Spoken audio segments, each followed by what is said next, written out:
thing is about the Himalayan brown bear, but we've got two very special guests, and I would like to introduce him in a certain way, a little bit of my own experience trying to find the Himalayan brown bear, subspecies of the brown bear, and as a critical endangered animal. Now, just to see the historical range of the Himalayan brown bear, and there you can see it in purple, and that is around the Taklaman Desert and the big mountains of the world.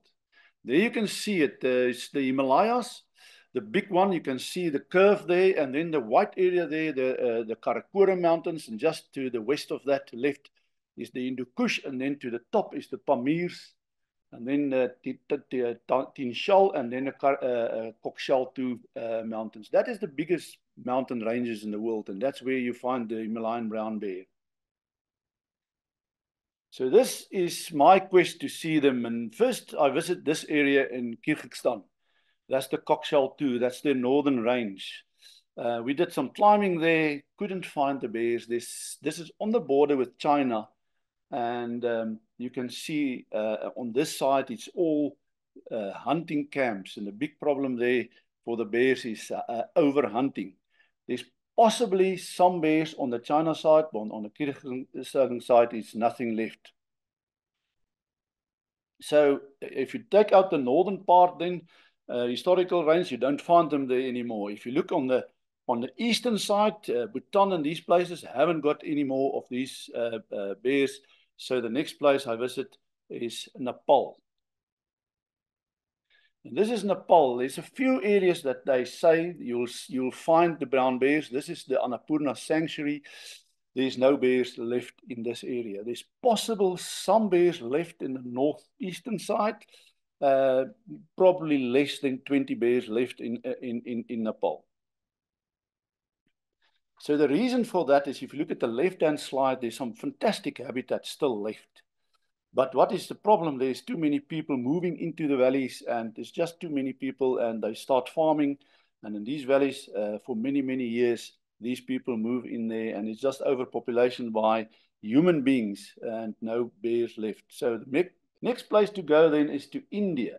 There's a big area that they say that is the area in India, and that's probably the biggest population of Himalayan brown bears in the world. So this is the Himalayas National Park. I visit the area, two areas that they say you can find the brown bear in those areas, but I couldn't find them.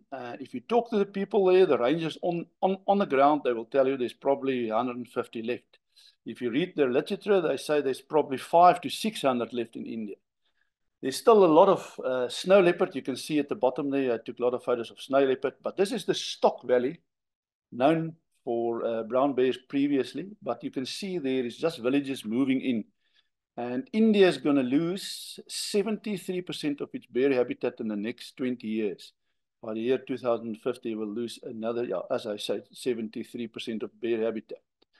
Next one. So that leaves us with no bears in the north, no bears left in the east, and only bears you can see is that brown, dark brown area. And that is the Karakorams and Himalayas of Pakistan. So I visit the Karakorams to find the bear in that area. So the Karakoram Mountains is probably the most impressive place on earth. If you ever want to visit a place and be inspired by nature, it is this place. It's just a beautiful place. Trying to find the bears, difficult. There you can see I've been on expedition on the Panmak Glacier trying to find bears, and there you can see my two porters. And immediately we realized there's not a lot of bears. There's only a few left in the Karakorams. But everybody tells you to go to the Dusai Plateau. And that is the Dusai Plateau you see there. It's in the Western Himalayas, that plateau there. And they say I can find them there. And about 30 years ago, I visited the Dusai Plateau. Next. It's a beautiful place. The green, the water. You can see Nanga Parbat, the 9th highest mountain, the Killer Mountain in the background. A beautiful place. Next. And that's what it looks like. As I say, really a place that takes your breath away. Next. Then I found this man on the Dusai Plateau. There's only one road that crosses the Dusai, and I found this man, Rafik. And I followed him. You can see in the right hand on the top there, followed him, and we saw the bears, and I managed to take the photographs of bear. And that was really strange. Everywhere you go, you don't find bears. And here on the Dusai Plateau, you find bears. They can see bears. And the reason is these two persons. They saved the bears. Is Mr. Vaqar, Zakaria on the left, and Dr. Rahman on the right. They're incredible people. They're so successful in everything they do. From their private lives, they're very fit persons, hiking in the mountains, climbing in the mountains. But what they do in nature conservation is just, you can't believe it. Then they created the Himalayan Wildlife Foundation. And between the two of them, they created 4 national parks and 2 nature reserves. And if you want to see bears, it's because of them that you can still see bears. You can learn such a lot from them. And I was always thinking, why are they so successful? Why are they so good in what they're doing? And I tried to make a few interesting things. And I said, this is if you look at from ecology, there's 4 on the left and 3 points on the right. But if you look at the ecology, they are experts on the ecology and habitat of what they're doing on the parks. Nobody will tell them stories. They know what is going on. And then they know their animals very well. They follow them. They walk around. They know where they are. They don't just hear from other people. So that is in the park, and that's what they're very good at. The next thing that really impressed me most was how they work with the people in their park, how they work with the rangers, how they're involved with the rangers, how the rangers they see them as almost as gods. Do everything from. They're involved with their private lives, where they live, how they make money in the off season when it's winter and there's no activities in the park. Another thing is a very difficult thing to work with people living in the park. There's a lot of nomads going through the Dusai National Park, and they work with these people as well. They know when to use force, when they use the law, and when to work with these people. And then to the right, you see people around the park. So a lot of people working for them come out of the villages around the park, and they're very involved there. Very difficult process that. And then the big thing, local government and central government. They connected very well with this. That's the bureaucracy. That's the difficult part of running parks.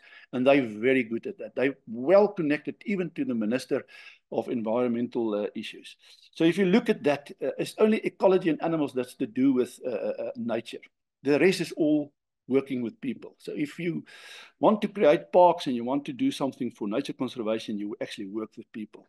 And that is the difficult part. And they're very good in that. And that is the two persons. They're the gurus in nature conservation. You're going to learn a lot from them. I learned a lot from them. Francois learned a lot from them. We as South Africans visited them and thought we're going to learn them something, and they learn us something.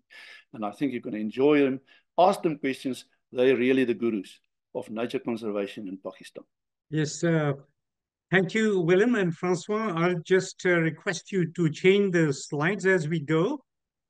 And thank you, Willem. You make us look very impressive. All we are actually trying to do is survive and keep it going somehow. And the photo that you showed just a few slides back, Anis and my heads sticking out of the waters, well, that's about what we managed to do. Just stay our heads above the water so we don't drown in all the pressures. But we do it with a lot of help from people like you and others. Anis and I started the Himalayan Wildlife Foundation back in 1992. Anis is a dentist by background. I'm a chemical engineer, my life spent in oil and gas. And Anis has, you know who in Pakistan on his table, which helps a lot in his surgeries. We're accidental conservationists. We came in to save the bears, and we've got involved in so many other things. And thanks to all the help we get from Willem and people like him from all over the world. This shot's taken last month in Deosai. You can see the little cub behind. It's a very interesting high altitude adaptation of the brown bear from Europe. Somehow when the continents collided and the whole landmass went up, these bears evolved a bit differently. The litter sizes are very small. The food available low in protein. A lot of 95% of the diet is grass. So very special and very interesting adaptation. Anis and I, when we went in late 80s, we heard that there were like 500 bears, and when we started looking for them, there were none. And when we started our work in 93, there were about less than 20 left. And the big questions in our minds were, will this population ever survive, or will it collapse by itself? And I still remember Dr. Doe Grobler. I asked him this question, what's the point of this all, back in 1996? And the words of Doe Grobler, who was the head vet at Kruger National Park, then said, well, as long as people like you and Anise are working at it, there will be bears. And that's what we believed in. And we went on to work on protecting them. Yes, we had some friends in the government, the chief, the head of the government in Gilgit-Baltistan. We knew him personally. We requested him to make the Osai National Park. We drew up a hurriedly drawn map, and 3 weeks later, there was a notification, a paper park in our hand. So we started working. First 12 years, Anis and I, and with a lot of little projects here and there, kept the national park going. The dubious honor of an NGO running a national park of this size, 2,600 square kilometers for 12 years. I had black hair, and a lot of white hair came in when that was going on. Willem and his friends came in 96, and this is interesting. This shot was taken this year, and the same gentleman, Willem, was there in 96, darting the bears. The first set of questions that we had, will this population survive? How many there are? We got the blood samples and had them analyzed in France later on, and the good news was, yes, these had descended from a much larger population, the bottleneck effect, and they could grow back. So that gave us a lot of hope. And we went on working on the national park. Yes, again, this is the same old man. He was much younger then. Back then, we had the use of military helicopters and some ground darting. We darted 5 bears, tracked them, radio collaring, but we couldn't really get much of useful data because the technology then was not that good. And we couldn't really find out where, in the winters, for example, what the movement was. June through about November, the Osai is open. The rest of the time, it is bound in snow and difficult to get there. So the population started increasing, the work went on. And in this year, Willem and will tell you more about it. The staff was trained. The gentleman that you see in the middle in the blue dress is Naeem Abbas. I believe he is on the call right now. Instrumental in helping us. Working with the governments has been difficult. There are times when we get officers that are not cooperative. There are times when we get governments that are not cooperative. But we go on, we wait for our time. These are better times now with officers like him. And we've got some very good protection in the hands of government going on. What we really look at our success is not that we did something, that we were able to hand it successfully to the government and their departments to continue the work that we've set up, and they're doing it very well. The next one, please. And the next one, please.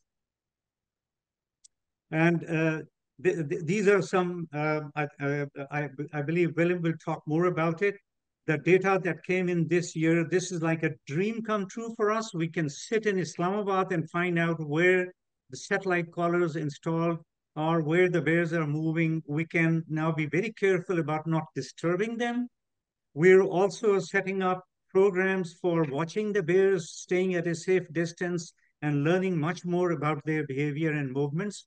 The human wildlife complex here are very extreme and very rampant, and the strategies for management are all going to come out of good data such as this one. I'll just give you an overview of the several other national parks that Willem mentioned. This is one of our national parks that we've recently worked on. The only river national park in Pakistan. It's a transboundary river coming from the Indian occupied Kashmir. The fish that you see, Masir, is endangered, and we have critically endangered fish in this river that we've been working on breeding captivity so we can at least keep the genes and the biodiversity intact. Working with the government, you see again the head of the government of Kashmir sitting over here. We have the scientists in this room, the managers, the biodiversity experts, the government all working together. This is an extreme situation of human pressures on the fish. The fish sells for about 1,500 rupees a kilogram, which is almost a day's wages just for 1 kilogram. You'd see a full-fledged protection system. This is a public-private partnership arrangement in a single hydropower project that was set up in a deal that no more hydropower projects will be set up, but this project is financing conservation. So we had a arrangement work out where the polluters pay principle, the electricity tariffs are paying for protection, and a protection system is set up in collaboration with the World Bank Group and IFC. And you can see all the nets captured in the hands. They go day, night. It's a war zone all the time. The more fish we protect, the more biodiversity we protect, the more the pressures grow, the easier it's going to catch. So it's a constant war zone. And see, working with the local communities to protect the fish and the national park. Next, please. And occasionally we have the governments and the head of the wildlife departments coming in. We hold burning events for the nets to publicize and get them involved, and regular data collection on what the pressures are, what the protection is, where the results are going, and it's seasonal, up and down. It is a dynamic situation. The next one, please. And in different zones, how protection is going, so we know where we need to strategize and come back and put our resources for protection. The next one, please. And different zones for protection. Data reported regularly. This is interesting that this is probably the only river system where we have 12 years of pre-project hydropower and post-project data to show how the human interventions and how people pressures have contributed to changing situation in the national park, a very rich database which is producing a lot of research papers. Closer to our home, the Margla Hills National Park. Next, please.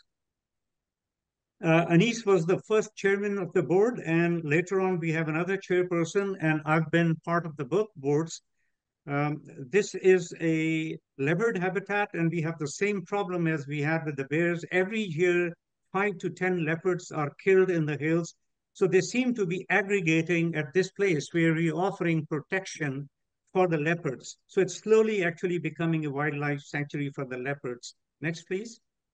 And these are camera trap pictures taken in this. And this is right 1 minute's walk from the residential areas of Islamabad. Again, the leopard reserve.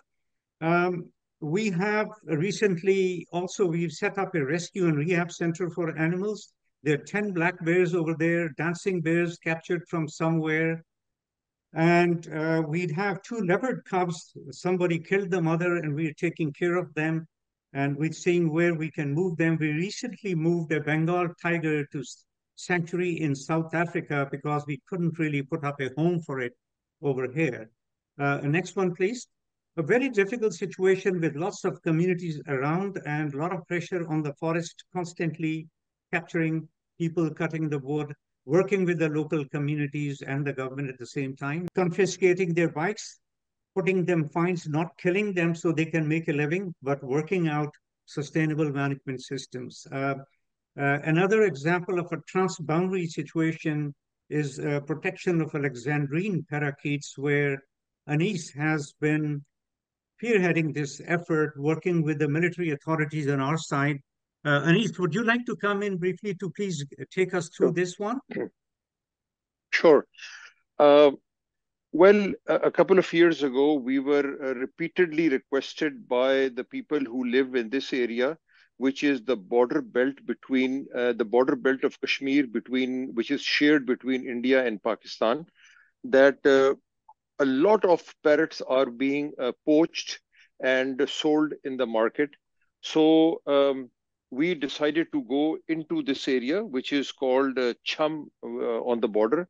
And the animals here are very decently protected. The reason being because it's a conflict zone between India and Pakistan on Kashmir, and on both sides because the army sits, so the public is not allowed to visit. So like Willem mentioned, that people declare a park and then people move in, and then the space for the animals gets reduced. Here the issue is that it remains protected because there are army on both sides, and when they are not fighting, the animals are very comfortable, number one. The second thing is there is a river called the Tavi River, which is flowing and forms the border. So they have a very happy existence uh, on both sides of the border. Now, when we go into this area, we realize that, there is an amazing amount, the business of catching parakeets and selling them has reduced the number to near critically endangered, especially in Pakistani Kashmir. So we thought that, now that we've put our step into it, how do we go about it? So we thought one is that, we just keep our foot out of it and let it be as business as usual. Next slide, please.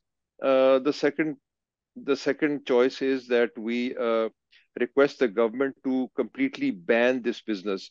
And then, we met with traders, we met with the breeders, we met with the pet owners. We had multiple consultative sessions with the Islamabad Wildlife Management Board spearheading it and the Ministry of Climate Change. And we realized that it's easier said than done. The amount of energy that is required and the amount of manpower that is required to confiscate all the birds in the market. And let me tell you that the price of one bird is close to in the market would be about nearly 50,000 rupees, which is about $100 a bird today. And each net in the morning can capture 5, 7, 10 birds. So in a day's work on this border belt, you are capturing about $1,000 worth of birds every day for about 3, 4 months, which is November, end of November, December, January, February, March, when they usually nest on the other side and they come to feed on the Pakistani Kashmir side. It's a huge business going on. So we realized that trying to ban and this carries for most wildlife species, it is easier said than done that, oh, this is something very wrong and we need to ban this. But the downstream effect of trying for a government or a regulatory body to try to ban them is sometimes nearly impossible. So we come to option number 3. So we decided that it is best to try to regulate the trade. And in trying to regulate the trade, what we do is, I'll just show you how we managed to do this. Next slide, please. So we got all the dealers and the breeders on board. We made sure that we organized them to form a, a, an association so that instead of dealing with the 45 different dealers, we only deal with the 2 office bearers. And we provided them leg rings, which you can see on the right of this slide. These are the leg rings that are given to birds to identify each bird. Now, the leg ring will tell you that which country it comes from, the number of the bird, the name of the wildlife protection department, and the year. So after last year, any wild bird that has come into the market can stay because it is registered. Furthermore, from the year 2024, no more adult birds will be registered, and they will all be confiscated and rehabilitated back into the wild. So this is how we have tried to put a stop into this business. And so these are copies, photographs of the certificates. We certify the dealers, we certified the pet owners, we charge them a small fee, and then we have regulated more than 1,000 birds only in Islamabad Capital Territory. So if you look at this slide, this is how the cycle would work, that they would be poached in the wild, they would be dealt with in the wild, they would go to a dealer, and then they would end up with private pet owners and breeders. So by registering them, this is how we break the cycle. We protect the birds in the wild. We make sure that illegal poaching and dealing will stop. That's on the right side. And on the left side, whoever owns a bird, whether he's a breeder or a pet lover, gets registered. So this is how we break the cycle. The purpose is only and only to protect birds in the wild. So this is a picture of Vaqar was mentioning the Wildlife Management Board, which looks after the park, the Margala Hills National Park. And here we have called the dealers and pet lovers. We are certifying that their birds have gotten registered with us. And this is a line of people. And in this small tent at the back, the rings are being placed. On the table on the left side, they're being registered. Then they come into the line, their birds are ringed, and then they can take their birds home. Here is an Alexandrine parrot, and you can see a ring on its right leg, which gives all the information that I had just mentioned to you. And if Vaqar can tell us about our next intervention. Right. Thank you, Anis. I think what I'd do be very brief because we're running short of time. Yes, we're the landscapes that Willem had shown you, the Central Karakoram National Park, the Concordia, that you can see post-COVID, how the pressures of visitors are going up. So we're working with the government right now on two fronts. The bigger one has to do with the cloth damages and also looking at a long-term arrangement for converting Siachen from a war zone to a peace zone. That's the big efforts, which will take a long time. On the site, we're trying to manage the impacts of unregulated tourism, working with porters, litters, keeping the trails clean, bringing the tourism businesses into the net, working with the government. A board for this national park was recently set up with efforts of Dr. Anis, which is working at these issues. And these are the kind of efforts we're working with the local communities as well as the government, which are very typical of what's going on in Nepal, but we're trying to make sure that the effectiveness is there and the community participation and government's attention is there on a regular basis. This is the war zone in the triangle right now, and we are working with the US government and some groups right now to set up some cross-border communication to even at least start working on this. Thank you, Willem. I'll hand it back to you. This is sort of give you an idea, Deosai and other things, the span of what we get stretched up with. Very few conservation groups working on the ground in Pakistan, and too much to do, too little time. We get spread, but we try to be as strategic and tactical as possible to see the best that we can do in our lifetimes. Thank you, Willem and Francois. Over to you. And Dr.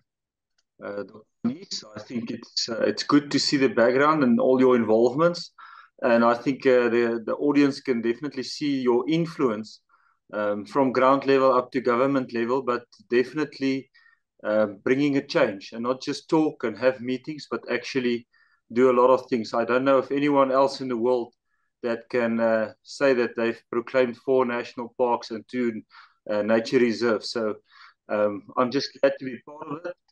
And I'll briefly, just a couple of slides, just bring the audience back to the reality of the conditions we're working in the mountains, the efforts that goes into it, the funding, the support, the donations we get to try and also help you guys and bring that change. And hopefully we can try and contribute to save the last few remaining bears. So from all the literature and everything that you see online and all the details, we know the bears is low in numbers, and it doesn't look really promising with the human population increase, and what Willem said in the beginning is the habitat loss.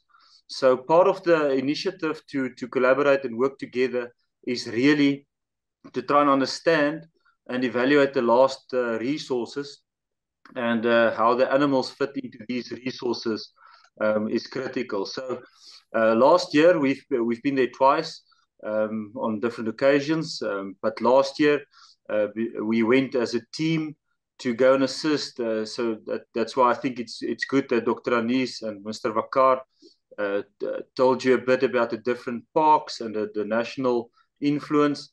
So we went over as a team between Dr. Johan Marais, Dr. Richard Burrows, Willem Daffue, myself, Hadrian Haupt, which I'll introduce a bit later on with Africa Wildlife Tracking. And we went to go and talk and discuss and share some of our own experiences. And we had collaborations and different ideas and viewpoints from the Pakistan side and also the South African side, just to see what could be the path with the least amount of resistance to make a difference. So which was nice. We met a lot of people. We met a lot of important people as well in the process, and we were the privileged ones to be learning from them, and not just thinking we will be sharing knowledge, but we definitely came back home a lot richer with the people and the knowledge that we were taught from the Pakistan side, and the skills they have on that side. And also in the national parks that we worked with, you could see the passion and everyone buying into the ideas of Mr. Vaqar and Dr. Anis of what they want to achieve and the long-term goals. So the lady with the glasses in the middle there is the minister that we get to spend a couple of minutes with and just share what we're doing. And that in itself for us was I haven't met my own minister in South Africa yet, so that that for me was nice to be meeting someone else. And then, like Dr. Anis said, there's multiple projects. Mr. Vaqar pointed out this tiger you see in the top left. They couldn't find a proper area and a home to host and keep the animal in Pakistan, so it was recently moved to South Africa to a sanctuary as well. And then, yeah, you could just see the influence, the global influence. But we had multiple talks, multiple discussions, not just the brown bears, but also on the leopards, the issues they're facing with leopards, the pangolin issues, many different topics that we covered and discussed in 5-6 days in a workshop sort of environment, sharing ideas, sharing software, skills. So it was really I think it was the beginning of good things to come. Then just some of the realities of when you travel in Pakistan. You could just imagine with the high altitude and the mountains, the monsoon rains that you get, the landslides. Nothing comes easy. You have to have a thick skin for conditions. Moving and traveling, and it's just it just takes a lot of time to get to these remote places. There on the far left, you see Mr. Vaqar sleeping on the lawn next to the road on the Karakoram Highway, and then Willem, and then yeah, Dr. Richard. We were all having a good time trying to get to the big mountains. But yeah, if you see images like this, if you go on Google Earth or if you go on any of the websites, this is the Baltoro Glacier. So if you hike on the glacier, and there it was just cut off on the top left, but that's K2, the second highest peak in the Himalayas and globally for that matter. But you get to see places like this, and it's absolutely amazing. There's just a quick video of one of the landslides. So it's a typical and a very common site to be held up with either mudslides or landslides, traveling, and then you need to take all the equipment and you need to take it to the next vehicle and you carry it. So every day or every second day you need to. So it takes you 5 days easily to travel just to get to some of these reserves. Since landing in Islamabad to get to Skardu or the Diusai.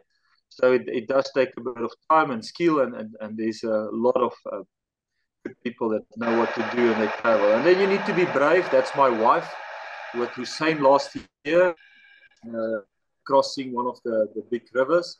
And the river is not in flood; it always looks like that. So it's you need to be brave to cross. If you want to see these places, you need to bite your lip. And then obviously your porters and the staff, the rangers, the cooks, the chefs, everyone is so skilled, so nice. It's the nicest people I've met in the world, and really we became such good friends over the years. So I can't wait to go back and spend time with them again. It's just so special. And then you get to see these absolutely amazing images all around you. You could take a picture in any direction. And this is the sort of environment on these glaciers that you will get to see. And then you end up in a national park, eventually in a tent. You're going to sleep there on the ground, and you're going to hear lots of animal activities. And the first time we went there, this was the tent on the left, one of the ranger tents, and we kept it open. And in the middle of the night, one of the bears came and had a good smell at us lying in the sleeping bags.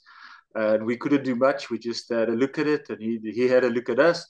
And that created the idea, but if the bears could come into the different tent sites and the different camps, how could we possibly capitalize on the opportunity to catch these bears and maybe fit them with technology and tracking devices?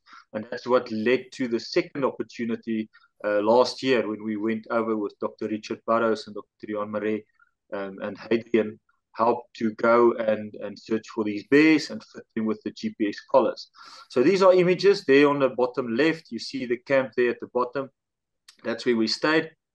So the golden marmot is on top of it, and then some of the images from the rangers. There's Nanga Parbat, and it's a photo over the Saucer Lake. But they have a little museum there, which is nice because that was the first sort of measurements we could take of the bears. We didn't know the differences between males and females, weight, the head size, the body size. So this was almost the only sort of measurements we could take and try and estimate, and the bigger on images. In reality, they're not that big.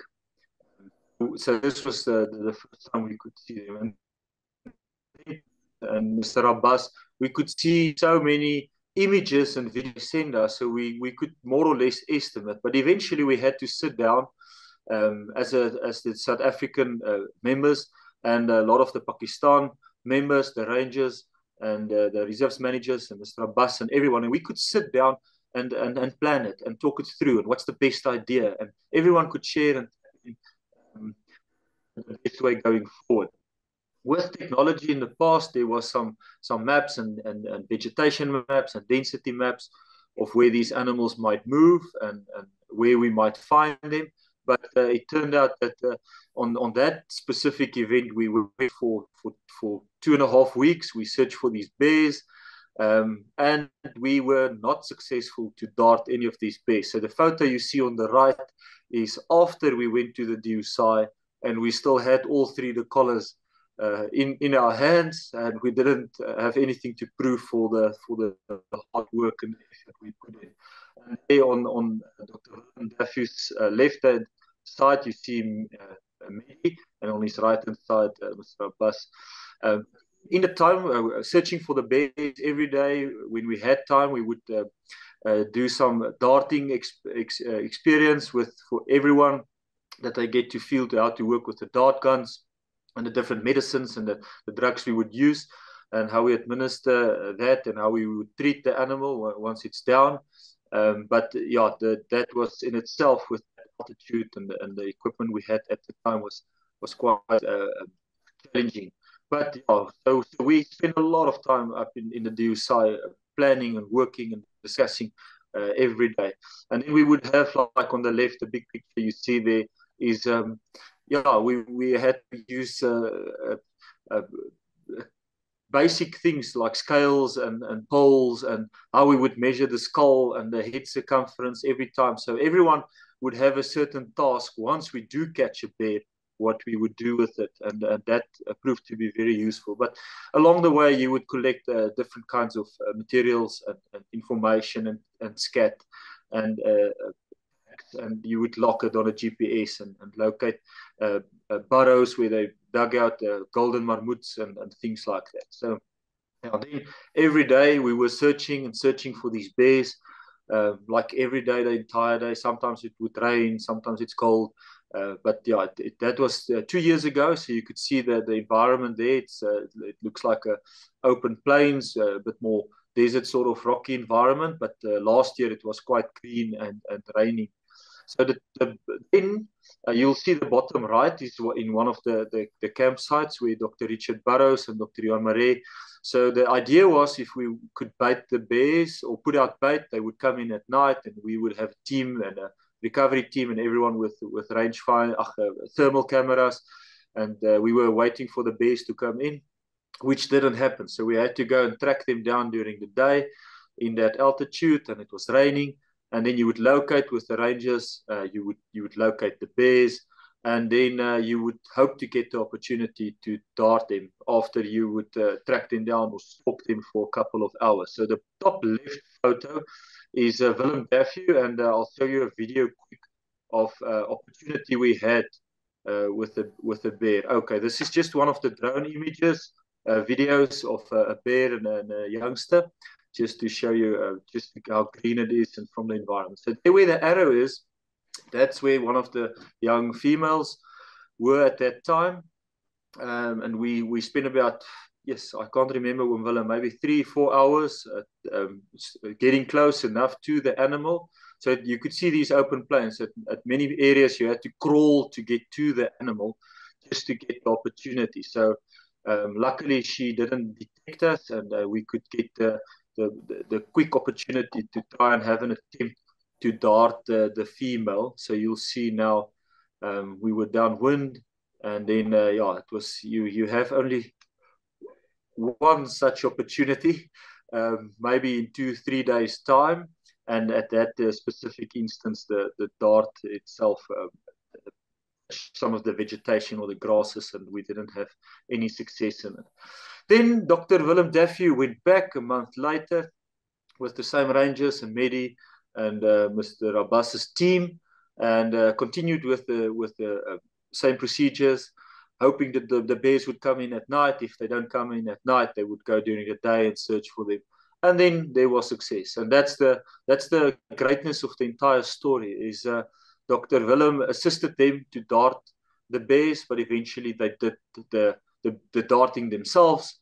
They, with Medi and everyone's training and the skills they build up over those couple of weeks, they could do the darting themselves and fit the collars. And now what is really, really nice is those collars is highly efficient. It's the most modern and best technology that we have available. And I could sit now on my computer as I sit here. I made these slides yesterday quick just to show we could track these animals. You could see which areas they prefer, areas they would avoid, how often they would visit water sites. At the moment, they would still be in hibernation, so we're waiting for these bears to be active again. And I can monitor a lot of other things. So with the help of my colleague at the geography department, Dr. Adrian van der Walt, it was some effort to try and plot the correct areas. And what we will eventually do is do a modeling and do a lot of fancy GIS stats on the data points and plot that over not just the den sites and the habitat, but also how climate change influence the animals and in these altitudes as well, and not just the distributions, but also the fancy things that we can do with the technology. The female in the middle, the brown one, is the old female that we darted, or Willem and Medi darted at the time, which could just show there's a specific habitat needs in the area she prefer, where the purple one is exploring a bit more. It's nice, you can monitor the battery life and the collars itself. And you could see the temperatures and see a lot more activities with accelerometer data coming in, and the altitude where these animals move and how often they feed and how often they sleep. So you could predict patterns for what's coming in the future, which I'm excited about. Eventually, everything boils down on what can we do with this data and how does it fit into conservation and management, not just research. So back in the day, with Professor Obe Kok and Dr. Henny Butler from our zoology department at the University of the Free State, they did a lot of things on the diet and behavioral studies. We had multiple years gone by without any studies, and now we're trying to pick it up to try and combine these efforts and assist the management and assist conservation efforts, not just from South African side, but from other scientists and researchers again. But challenges they're facing in the DUSI would definitely be just the human presence and these tribes that make a livelihood there. The livestock is a big issue because the food the bears prefer. Mr. Vaqar said earlier in the evening that over 80% of their diet is grass and herbaceous plants. And now the livestock entering these national park might be a big problem because they might take the diet and the resources the bears would need to survive. And then other issues they would face is just the presence of hotels and restaurants, waste. So eventually we need to figure out what's the best way. So there's different things on the table, a compensation scheme, and how do we make best use of that. What I think would be nice if they could double or triple the staff members as rangers and people patrolling and trying to monitor the management and also the practical issues from day to day within the national park. And without the population survey, I mean, we started with 3 collared bears, but hopefully it will open up a lot of more ideas of where to search for these bears and figure out the densities and the distribution patterns that we might find. But again, it's a national park and it's not just there for the brown bears. And I think that's the other nice story of the DUSI with Dr. Anis and Mr. Vaqar is they don't just zoom into one animal and one species. They really look at the bigger picture for the entire park. And that would include your wolves, the ibex, the red foxes, the different cat species. So eventually, I think the bears would be the starting point, but we will roll it out to other species as well and try and incorporate that into research and science and bring it down to conservation and the management. So the resource analysis, the habitat analysis, the quality of the diet, your carrying capacity, how many animals can a national park like that maintain from the wildlife side, but obviously we need to quantify that for the livestock as well. And then the long-term effects, so that's where you need to involve other scientists, is what does the climate tell us and in what direction would we be managing a park like this with huge economical and climatic challenges as well. But eventually everything boils down to the willingness of someone that want to make a difference. And we've been saying this many times in the past, and Willem has said it on previous talks as well. The willingness of someone that want to make the difference and really have a go at it and never gave up. It's been challenging all over in so many ways, but I need to applaud Mr. Vaqar and Dr. Anis for your achievements and what you've done for these bears, and that I had the privilege to see them myself and that my wife could see it. And I really hope and pray that my kids might see them one day. So I'm opening up the floor for questions and anything from the audience. But please address Dr.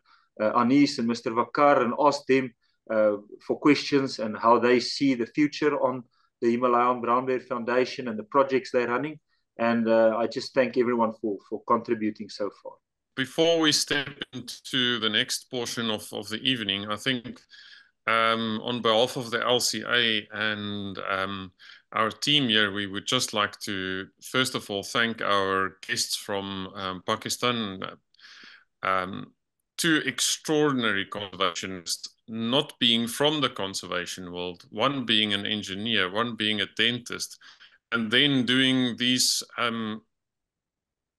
I don't even have words for the work that you did. Establishing 4 national parks, 2 nature reserves. Clearly, in one of those parks being in a conflict area, in a super remote area, that's extraordinary work. And we would like to, as South Africans, we we kind of famous for our hospitality, so I wish I could offer you a meal tonight, but that's not possible, a braai or something. But we will offer you a warm thank you, and if you ever come to South Africa, please let us know. We would like to honor our offer. And then to the two South Africans on the panel, I don't know what to thank them for, because they never take credit for anything. So thank you for something. We know you had something to do with this, but since you won't tell us what, we'll leave it to your colleagues and your counterparts to maybe point it out. If you Google Dr. Willem Daffue well, if you Google him, there's just nothing. It's like the man is managing to avoid the internet completely and just not taking credit for all of the fantastic work he does in conservation. And thank you to Professor Francois Deacon, who's been a supporter of our program for a long time and contributing his skills from the side of the University of the Free State. If you would all like to please raise your hand if you would like to ask a question. Post your question in the chat. I see some questions have been answered already. You're welcome to now engage with our guests. I see the Coopers are still with us. Any question from your side? Yes, and a little bit more about the issues to do with legislation and law enforcement, which is always a classic. You may have the law, good or bad, but enforcing it is another issue. And I'd welcome comments, because we have very little knowledge of the work in your location. But, thank you. First, the law itself. Our laws are mostly 40, 50 years old. They don't go through revisions. And that's the front that we've been working on. For example, the Islamabad, we have just drafted a new law. I worked with my lawyer friends and conservation friends. It's called the Islamabad Nature Conservation Act. So the concept of moving away from pure classical wildlife to nature, that has been brought in, and it has multiple concepts in there. For example, biodiversity, aliens, invasive species, revenue connection for management of wildlife, and giving more autonomy. So that's one front. But the real challenge is in setting up the systems for protection and regulation. And I think in that we are quite indebted to South Africa. And my niece and I, we visited South Africa many years back. We visited your Wildlife Management Board, and we saw how it was structured. And we structured the Islamabad management is structured in different departments: the community interaction, interpretation, plain, simple operations, research, community coordination. So all of these are separate departments. Now, that has helped a lot, as opposed to having classical uniform, the rangers do it all. That has also helped a lot. And then the bigger part of it actually has been an awareness raising, working with the governments. The profile and involvement we have now compared to 30 years back is totally different. The challenges have also multiplied. So it's a constant game, but what we find is very interesting that previously we walk into a minister's room and they would say, you know, who you are and why are you here, and I've got other problems to work with. It's not like that anymore. Now when we walk in, they know about us, they know the issues, and their children are telling them at homes, Dad or Mom, what are you doing about all this? So that's been a big change. So protection has become an everyday household affair now. But then, you know, we have population growth rate of 1.9% and all of that. We don't know where this is going to end. Well, but we go on as long as we can. And I think on a whole, I wouldn't say we are taking one step forward and two steps backwards. We're holding quite well. And I think all that means to us is if we can hand to the next generation as at least as good as we got or better, I think we're getting there slowly on it. Thank you. Yeah, thank you. We're very impressed by the conditions under which you have to work. It was wonderful to see a combination of modern technology with people having to sleep and work under very basic conditions. I mean, very stimulating. I would have loved to have been there, some of those pictures. But we wanted to comment. We are members of the World Pheasant Association and here in Britain, and they also are doing work in Pakistan on the cheer pheasant and so on, under very similar circumstances. And they have a big educational program, as you may know. They've supported schools, etc. Do you have any links with them, or we hope you're not at war with them in the same way as some of your countries are? I think from what Anis, go ahead, please. I understand because one of our conservation officers has done some very good work in identifying a cheer pheasant location, which was previously unknown actually. And it's one of the few places where they have cheer pheasants in Pakistan now. And they are working very hard. I mean, Mohibullah, he works with Himalayan Wildlife. He works with us. He's our conservation officer. And with WWF, he has located a new location where there is some cheer pheasant. And so, you know, things are moving in the right direction for cheer pheasant as well. Wonderful. I'm sorry to talk about the war. We know about the politics of conservation, but from your wonderful talk, it sounds as if they're much, much less now in your project than we've encountered sometimes in Central Africa, where organizations just wouldn't talk to one another, even though they were meant to be going in the same direction and trying to save the same species and the same habitat. So that was very refreshing as well. And I think both of us thank you very much. We may love Africa, but we could love India, Pakistan, Nepal just as much if we'd started life there. If I could just say a few words, Willem, will you permit me? Yeah, go. Yeah, I just wanted to add, you know, that, you know, I mean, Vaqar is a very amazing person who I've had 40 years of work with. But this one, this hidden gem that Francois just mentioned, you know, that if you go on site, you will hear nothing. Let me just tell you this small story. What happened is that this whole South African team came last year. And these 5 people came, and they spent about nearly a month in Pakistan, and they looked for the bears. And unfortunately, for certain reasons, for example, there was a problem with the dart gun, and they couldn't dart the bears. And even though they saw some, but they couldn't do any of the work. And the team went back, and you know, a month later, this is just so amazing. A month later, this one invisible person comes back, and this is Dr. Willem. He comes back all alone. He doesn't let it go.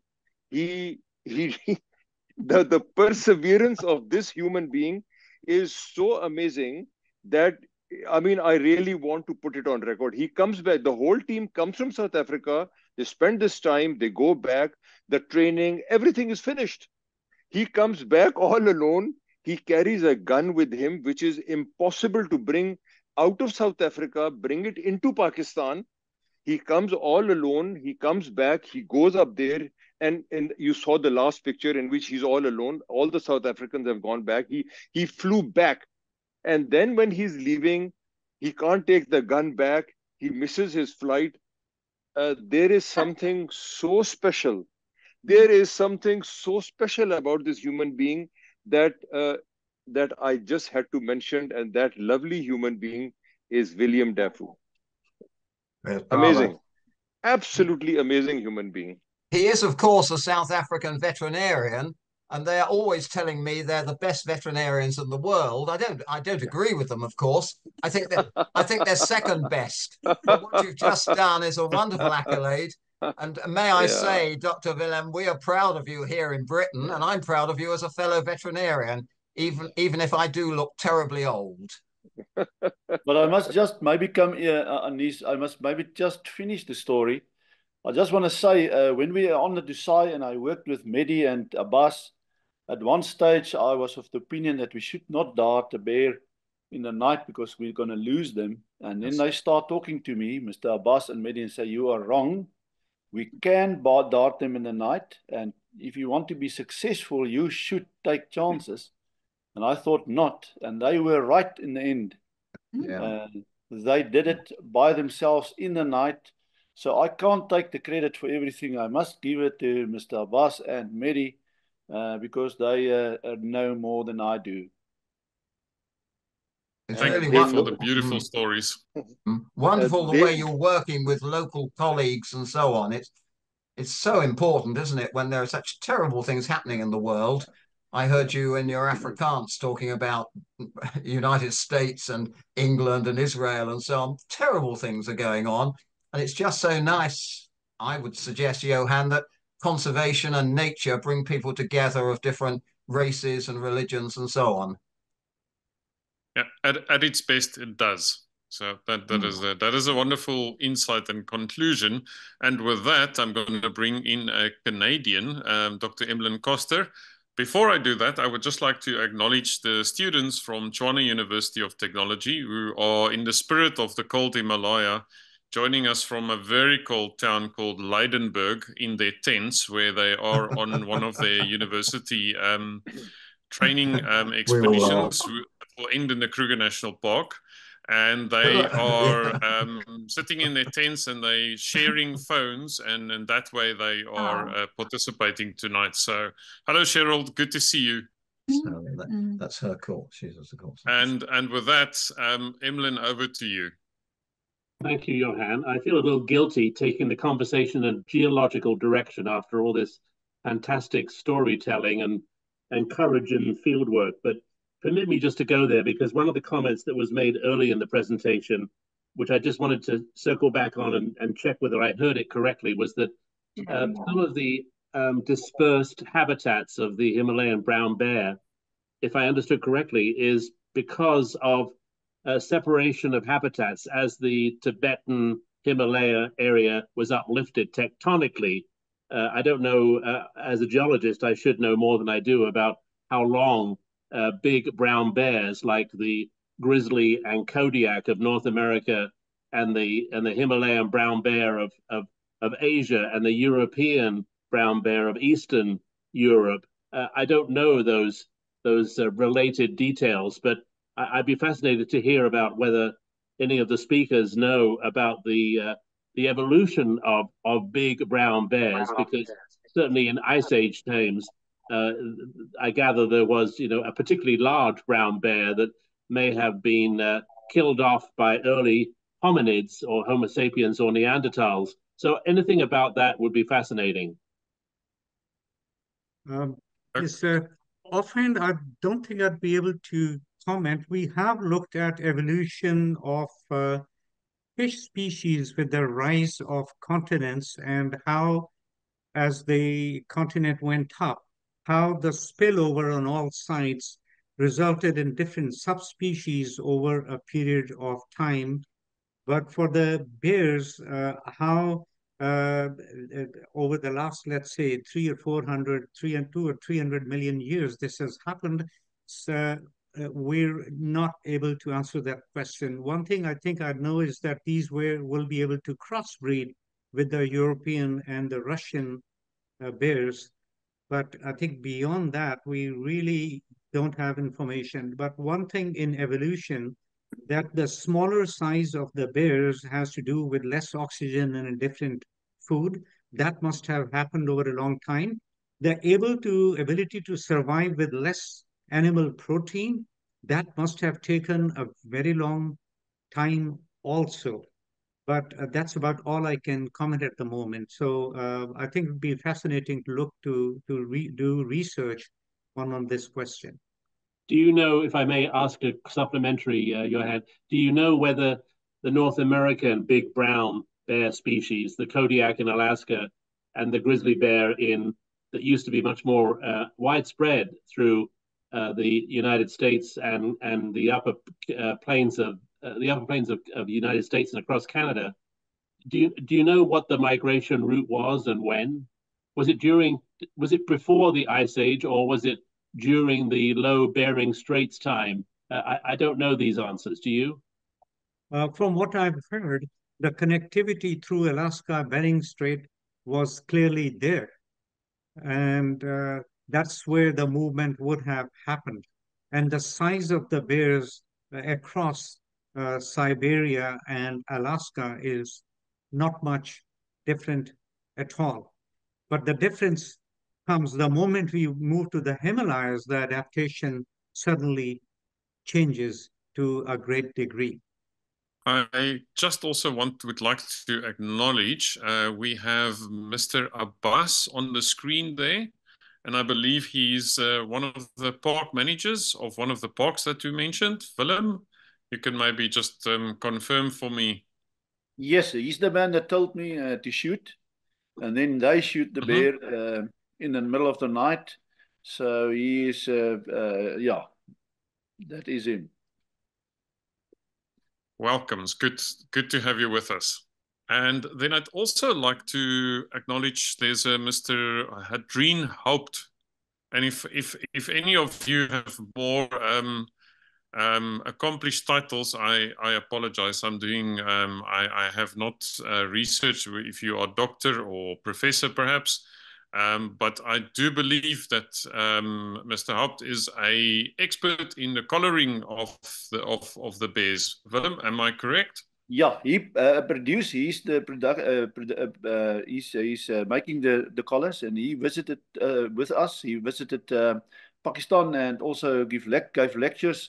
Very enthusiastic man, and he knows his ecology as well. Yeah, and he enjoyed Pakistan, and everybody enjoys him as well. But he's the man for the colors. He made them and he put them on. I think that is expertise that we should tap into more. There's a question in the chat from Margaret McIntosh. Do you have opportunity to work with young people about the bears being part of their inheritance? Well, we do. Let's look at this. When we set up the Deosai National Park, we get about maximum 15 jeeps coming in a day, and that would be a very busy day. Now we get about 500 or 600 jeeps in a single day crossing Deosai. And when we worked in the Margala Hills National Park, there would be 5 parks parked outside the trailhead. And we'd say, why are we even setting up these trails? And now there are 5,000 people walking on that trail every day. Our volunteer program in Margala Hills National Park is all run by young people. And it is amazing the kind of work that they do in awareness, in conservation, and everything. And in Deosai also, the younger people, they're a lot more active on all these social media platforms. So they are very, very actively engaged. And that is the hope for the future. A lot of them are passive, but quite a few of them are coming in and taking over. And there's a young woman, Sana, who is online right now. She's actually with her elder sister or mentor, Anila, is running the rescue and rehab center, playing a very critical role in doing things over there. So, yes, they're not professionals, but their heart is in the right place and they put in the effort and they learn very quickly. Margala Hills, our invasives removal program, there's a lot of volunteer participation. They come and remove lantana with their own hands. So it is slowly picking up. And I think globally, I would say everywhere what we show on the screens is helping a lot. It's extraordinary to consider, you know, many of the well-known parks in South Africa have been established 100 years ago, even longer.